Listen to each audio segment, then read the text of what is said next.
Hello दोस्तों, कैसे हैं आप सब।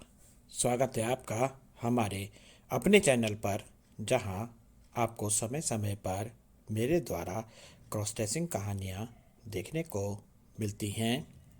दोस्तों, अगर आपने अभी तक हमारे अपने चैनल को सब्सक्राइब नहीं किया है तो हमारे अपने चैनल को ज़रूर सब्सक्राइब करें। हमारी आज की कहानी का शीर्षक है पूजा कभी अमित थी, और यह कहानी का 26वां भाग है। दोस्तों, कहानी के सभी भाग आपको इस वीडियो के डिस्क्रिप्शन बॉक्स में मिल जाएंगे।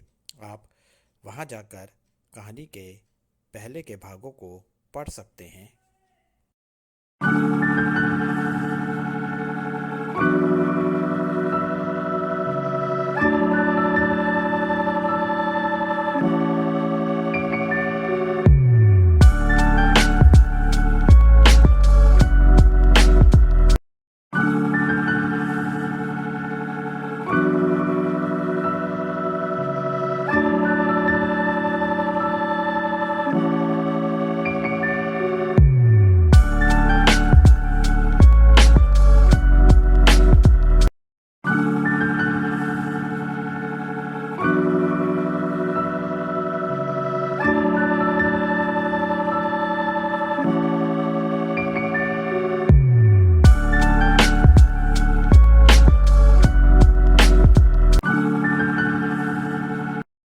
मेरी क्रॉस ड्रेसिंग अब तक के मेरे जीवन में मेरे लिए एक के बाद एक नए नए अवसर के मौके लाती जा रही थी।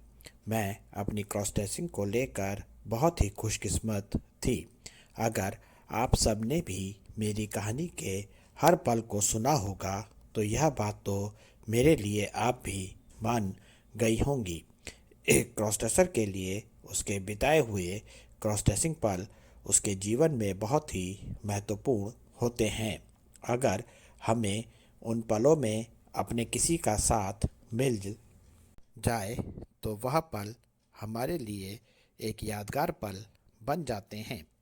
जब से मेरी क्रॉस ड्रेसिंग चाहत मेरे एकांत में बंद कमरे से बाहर दुनिया के सामने आई थी, और तब से मैंने आज तक जिसके सामने भी अपनी क्रॉस ड्रेसिंग की थी, उन सब ने मेरी क्रॉस ड्रेसिंग को मेरा एक मजाक न मानकर उस क्रॉस ड्रेसिंग के पीछे छुपी हुई मेरी फीलिंग, मेरी चाहत को समझने की कोशिश करते हुए मेरी क्रॉस ड्रेसिंग को अपने दिल से अपनाया था। मैं इसके लिए अपनी माँ, अपनी दीदी निशा, रेखा और मेरी कॉलेज की सहेलियों और मेरी अध्यापिकाओं की शुक्रगुजार थी, और अपने दिल से उनका धन्यवाद करती रहती थी। यह सब महिलाएं थीं, और इन्होंने मेरे दिल में एक महिला होने की चाहत को जाना था, और इन सब महिलाओं की मुझे दी हिम्मत के कारण ही मैं आज अपनी ज़िंदगी के लिए इतना बड़ा फैसला लेने की हिम्मत दिखा रही थी। एक लड़की की तरह रहना और एक लड़का होकर भी लड़की के रूप में समाज का सामना करना ही मेरे जीवन का सपना था। हमारी परीक्षा समाप्त हो चुकी थी, और हम सब लड़कियां अपने अपने सिर से परीक्षा का खौफ निकालकर अपनी पार्टी की मस्ती के बारे में अलग अलग तरह के सुझाव एक दूसरे को सुझा रही थीं। कुछ लड़कियों का सुझाव था कि इस मौके पर हमें केवल लड़कियों के लिए एक फैशन शो का कार्यक्रम का आयोजन करना चाहिए, जिसमें हम लड़कियां केवल पश्चिमी सभ्यता के परिधानों का प्रदर्शन करें। तो वहीं दूसरी तरफ और कुछ लड़कियों का सुझाव था कि इस पार्टी के लिए हमें एक जैसे भारतीय ब्राइडल डिज़ाइनर के कपड़े और एक ही तरह का ही ब्राइडल मेकअप करना चाहिए। मैं भी इस चर्चा में और लड़कियों की तरह उनका साथ दे रही थी। मेरे लिए सबसे ज़्यादा खुशी की बात यह थी कि सब लड़कियों के दिए सुझावों की तरह मेरे द्वारा दिए हुए सुझावों पर भी विचार किया जा रहा था, और लड़कियां मेरे दिए गए सुझावों को मानकर उस पर अपनी राय भी रख रही थी। हम लड़कियों ने तय कर लिया था कि हम सब अपना एक जैसा ब्राइडल मेकअप और एक जैसी ब्राइडल ड्रेस पहनने वाली थी। हमारे ब्राइडल मेकअप के लिए रेखा आ ही रही थी। बस अब हमें अपने ब्राइडल कपड़ों और ब्राइडल जेवरों की खरीदारी करनी थी। हम लड़कियों ने पार्टी को लेकर जो फैसला लिया था, वह फैसला मैंने अपनी माँ और दीदी के साथ भी शेयर किया। माँ और दीदी जानती थी कि मैं अपने लिए ब्राइडल कपड़े और ब्राइडल जेवर लेने वाली थी, इसलिए माँ ने दीदी से कहकर मुझे पैसे भिजवाए और साथ ही कहा कि मेरी ब्राइडल ड्रेस मेरी शादी के लिए उनकी तरफ से है, इसलिए मैं इसे बहुत संभाल कर रखूं। आज से पहले माँ और पिताजी ने जब भी मुझे कपड़े दिलवाए, उनमें मेरी पसंद नहीं होती थी। मैं पहनना चाहती थी अपनी दीदी की तरह सलवार कमीज़, और वह मुझे दिलवा देते थे लड़कों वाले पैंट शर्ट। लड़कों वाली वह पैंट शर्ट मुझे अपने मन को मारकर पहननी पड़ती थी।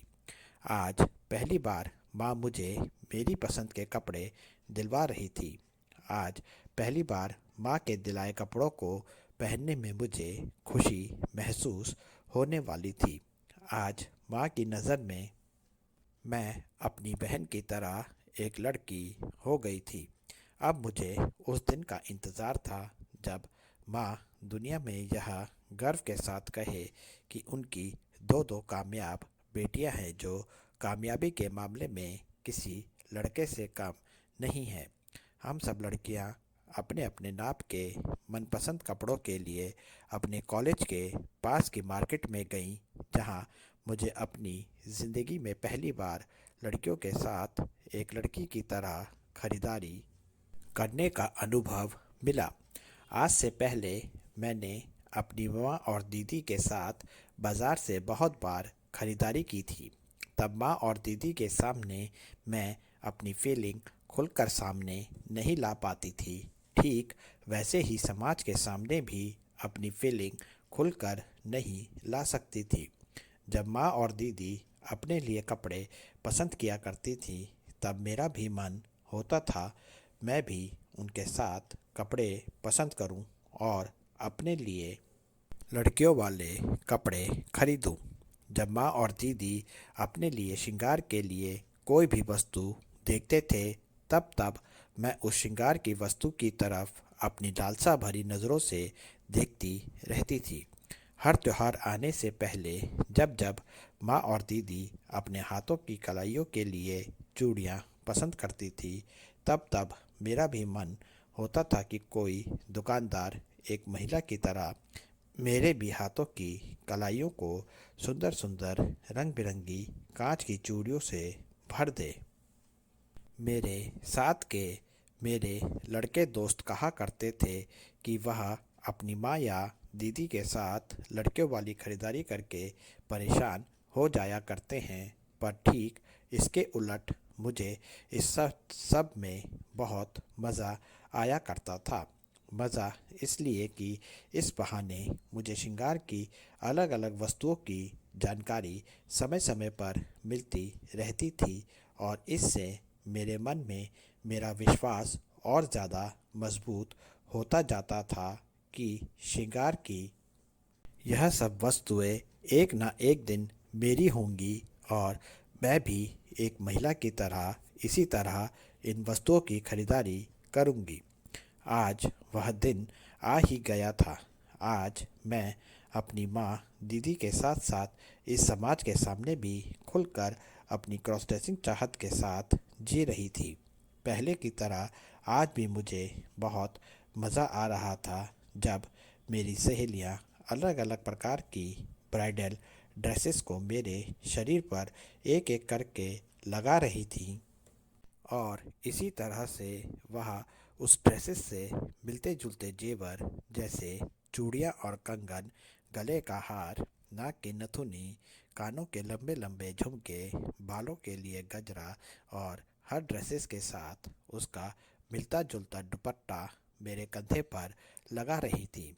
अपनी सहेलियों के साथ हंसी ठिठोली करते हुए पूरे दिन की खरीदारी के बाद आखिर में मेरी सहेलियों और मैंने हमारे लिए कपड़े, जेवर और श्रृंगार की वस्तुएं पसंद कर ली। मेरी सहेलियों ने मेरे लिए एक लहंगा चोली पसंद किया था। यह लहंगा चोली मेरे लिए बहुत ही खास था, क्योंकि यह लहंगा चोली मेरी सहेलियों द्वारा मेरे लिए खरीदा गया उन सब की तरफ से उपहार था। यह उपहार मेरी माँ मेरी शादी के लिए देने वाली थी, पर मेरी सहेलियाँ नहीं मानी। इस लहंगा चोली और श्रृंगार की वस्तुओं के ज़रिए मेरी सहेलियों ने एक बार फिर मेरा स्वागत उनकी सहेली के रूप में किया था। मैंने मुस्कुराते हुए उनकी दोस्ती का स्वागत किया। मैं निशा के लिए भी कुछ खरीदना चाहती थी, पर मैं जानती थी कि निशा को लड़कियों वाले कपड़े पसंद नहीं आएंगे, इसलिए मैंने निशा के लिए एक पैंट शर्ट ले ली। सोचिए मैं कितनी खुश हुई होंगी जब एक लड़का होते हुए भी मैंने अपने लिए लहंगा चोली और निशा जो एक लड़की थी उसके लिए पैंट शर्ट ली। मेरी खुशी की कल्पना आप तभी कर पाओगी जब आप खुद को मेरी जगह पर रख कर देखोगी। कहानी को यहाँ तक पूरा देखने के लिए आपका धन्यवाद। कहानी के अगले भाग में पूजा का पार्टी मेकओवर देखिएगा। कहानी पर लाइक और कमेंट कीजिए और हमारे अपने चैनल को सब्सक्राइब कीजिए। मिलते हैं कहानी के अगले भाग के साथ ही जल्द ही। आपका अपना नयन भास्कर।